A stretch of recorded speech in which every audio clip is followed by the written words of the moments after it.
What's up guys? This is Koro. Welcome to my channel. Nag-share ako ng opinions ko, experiences at iba pa na related sa crypto, NFT or Web3 projects. I'm a part of Marites Gaming Guild and Zen Talpakan Guild, mga community na tumutulong para ma-educate ang mga tao about crypto and investing. Hindi kami mga financial advisors at nandito lang kami para tumulong sa inyo. Mandatory pa din na you do your own diligence. So without further ado, let's dive right in. Yo guys! Welcome back dito sa ating channel. Koro NFT nga pala, and for today, gusto ko yung bigyan ng update dito kay KCU or kay Chroma Creative Universe. So if ever hindi mo pa napapanood yung first video ko dito about kay Chroma KCU is I suggest na panoorin nyo muna yun para mas maintindihan nyo itong video natin na to. Kasi guys, ang video natin na to is nakafocus sa kanilang, sa kanilang update or update ko sa sarili ko kasi meron akong papakita sa inyo which is yung aking inventory. So meron akong total items na 30 and then makikita mo dyan Pro Gamers item. Ang lahat ng aking item is energetic or rare siya. Pag nakita natin dito sa kanilang items list, no, nakikita mo dyan, ayan, rare siya yung energetic, ayan, rare. So, tapos, ginawa ko, bumili ako lang yan. Binili ko lang lahat yan, hindi ko na craft.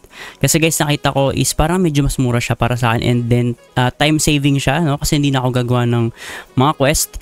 Pero yun nga, isa pa sa mga update nila is, meron silang mga bagong quest dito kay Ortopia. Ayan, makikita nyo, new quest are up. So, win your ores right here. Ayan. So, pag click mo yan, ma-redirect ka sa in-track nila. So, ito yan yung in-track. So, bibigyan ko ng example. So, ito yung in-track nila. Dito ka makakuha ng mga libreng ores by doing quests. Pero, syempre, hindi siya totally free kasi kailangan mo ng gas fees dito.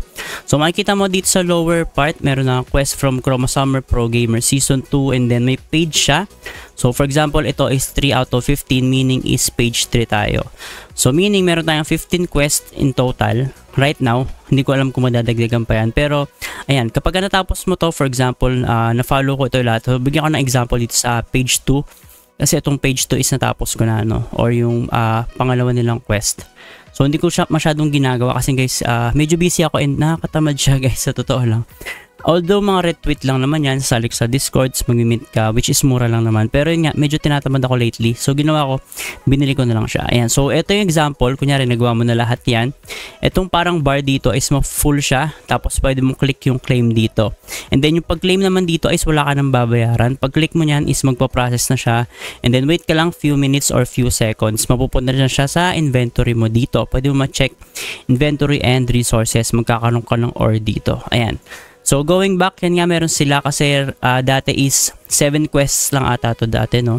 Pero yan, 15 na. So, meron tayong nadagdag na 8 quests. Ayan. So, I suggest gawin nyo yan if ever limited lang yung funds nyo. Pero yun nga, if ever meron kayong mga funds para dito, is I suggest check out nyo yung kanilang mismong Rarible, which is yung Chroma Foundation. Makikita nyo yung kanilang collections or yung mismong ginawa nilang mga collections.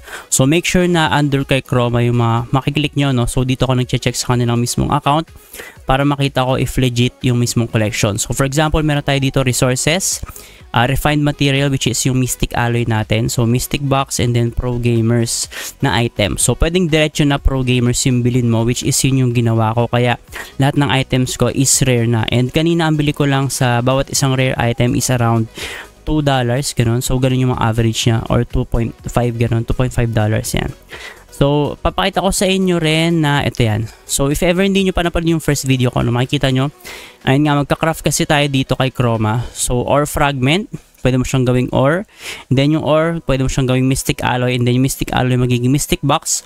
And then finally, opening Mystic Box will reveal a gamer's item. So, random yung makukuha natin dito na may rarity din. So, makikita nyo yan dito sa lower part. Ayan. So, meron tayong common hanggang unique. So, unique guys, medyo mahal siya pag nakita nyo. So, pakita ko sa inyo isa-isa yung collection nila, no? So, una yung resources.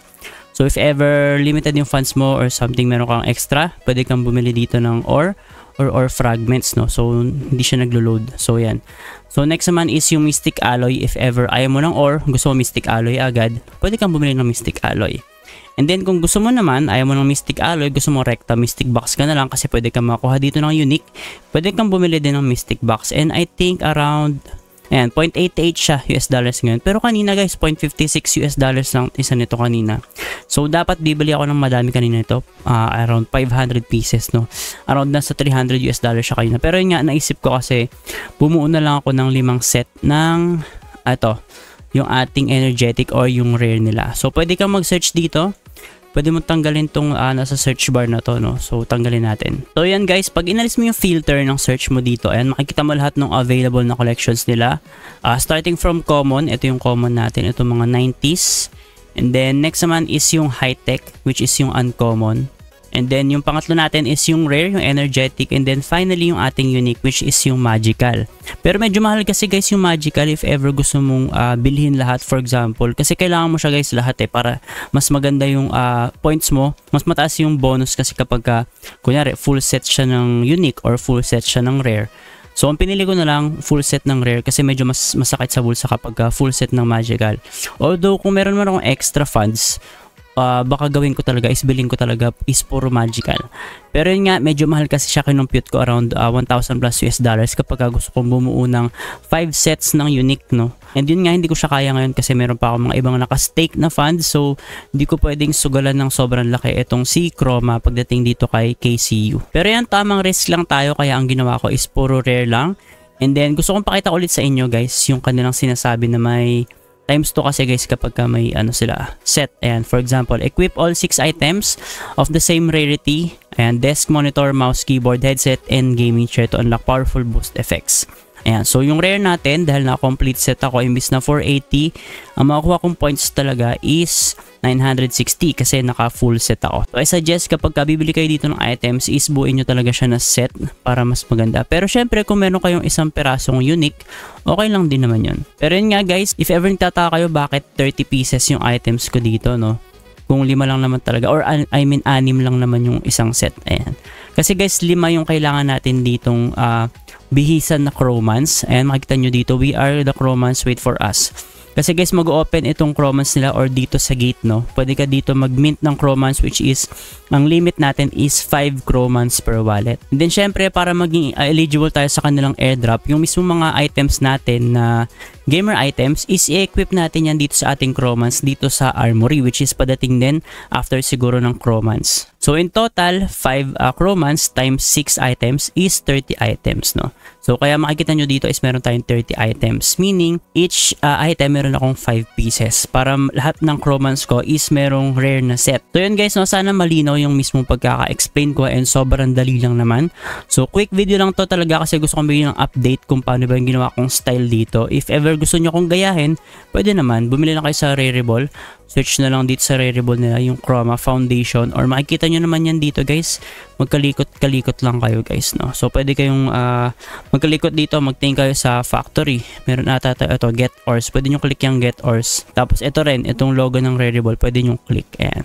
So makikita nyo rin yung fusion chamber, yung reveal, ito yung gamers item. Ayan, pwede nyo makita items. Ayan, pwede nyo makita rin dito yung mystic box or yung pro gamer items. Ayan, pwede nyo palang click to mismo guys para ma-redirect kayo sa mismong collections. So I think guys, yun lang muna yung update ko dito kay Chroma or kay KCU, no? So I think ang next update natin dito is kapag dumating na yung Chromans.